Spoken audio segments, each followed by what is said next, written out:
الحمد لله رب العالمين والصلاة والسلام على رسوله الأمين وعلى آله وأصحابه أجمعين أما بعد. عن جابر بن عبد الله رضي الله تعالى عنه عن النبي صلى الله عليه وسلم قال: من أكل ثوما أو بصلا فليعتزلنا أو ليعتزل مسجدنا وليقعد في بيته. رواه البخاری فی کتاب الاعتصام بالکتاب والسنہ. راوی حدیث جابر بن عبداللہ رضی اللہ تعالی عنہما بیان کرتے ہیں کہ اللہ کے نبی صلی اللہ علیہ وسلم نے فرمایا کہ جو شخص پیاز یا لہسن کھائے تو وہ ہم سے دور رہے یا ہماری مسجدوں سے دور رہے. وَلْيَقْعُدْ فِي بَيْتِهِ، اور چاہیے کہ وہ اپنے گھر ہی میں رہے، مسجد کے اندر نہ آئے.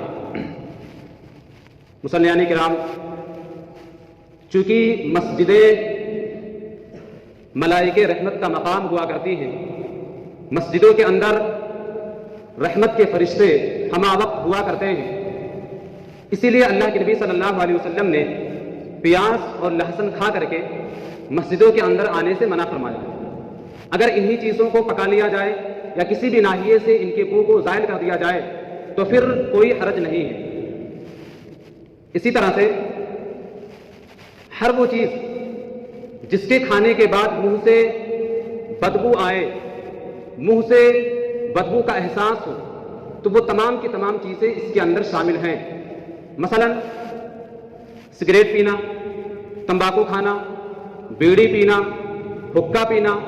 اور اگر آپ برا نہ مانیں تو میں اس حدیث کے مفہوم کو اور وسیع کر دوں. بہت سارے لوگ اور بہت سارے اخوان ایسے ہیں جو مسواک اور منجن کرنے میں تساہلی برتتے ہیں.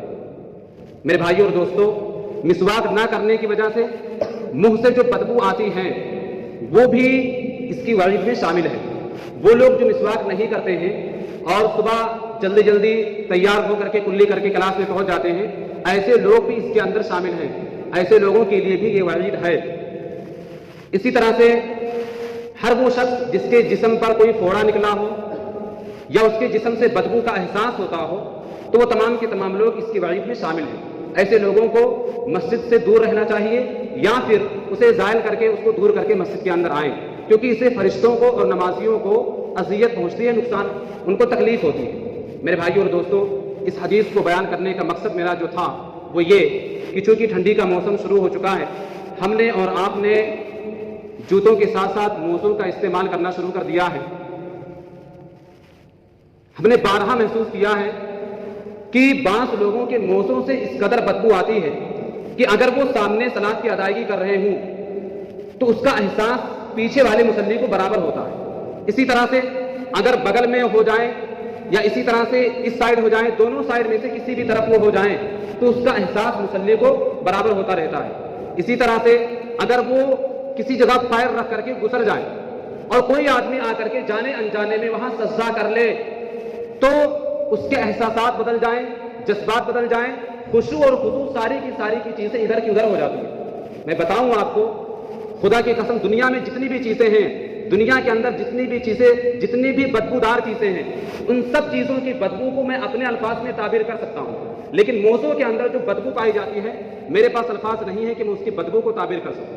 میں گزارش کرتا ہوں کہ ہم اور آپ مسواک کا زیادہ سے زیادہ خیال کریں اور اس سے کہیں زیادہ موزوں کی صفائی پر خیال رکھیں. کیونکہ آپ مجھے بتلائیں، پیاز اور لہسن کے اندر جو بدبو پائی جاتی ہے وہ زیادہ کبھی ہے یا پھر موزے کے اندر جو بدبو پائی جاتی ہے وہ زیادہ کبھی ہے؟ ہر کوئی یہی کہے گا کہ موزوں کے اندر جو بدبو پائی جاتی ہے وہ زیادہ کبھی ہے. اور ہمیشہ یاد رہے کہ جس چیز کی قباحت جتنی بڑھتی جاتی ہے اس چیز کی وعید اور شدت میں اتنا ہی اضافہ ہوتا جائے گا. میرے بھائیو اور دوستو، ہمیں اور آپ کو ٹھنڈی کے موسم میں خاص طور سے موزوں کا خیال رکھنا ہوگا. اس کا سب سے آسان طریقہ یہ ہے کہ باہر سے کم 3-4 جوڑا موزہ خرید کر کے رکھیں. ایک استعمال کریں، دوسرے دن اس کو بدل دیں. ایک دن سے زیادہ نہ پہنیں. آج پہن کر کے آئے ہیں، صبح اس کو بدل دیں اور ایکسٹرا کئی موزوں کو رکھیں اور بدلتے رہیں کنٹینیو. کپڑا اگر گندا رہے ٹھنڈی کے موسم میں تو میں سمجھتا ہوں کہ چل سکتا ہے، لیکن اگر موزہ گندا ہو جائے تو آپ سمجھ جائیے کہ آپ کی بھی نماز خراب ہوگی، فرشتے بھی پریشان ہو جائیں گے اور آپ کے آس پاس میں جو مصلی ہوں گے وہ بھی پریشان ہو جائیں گے.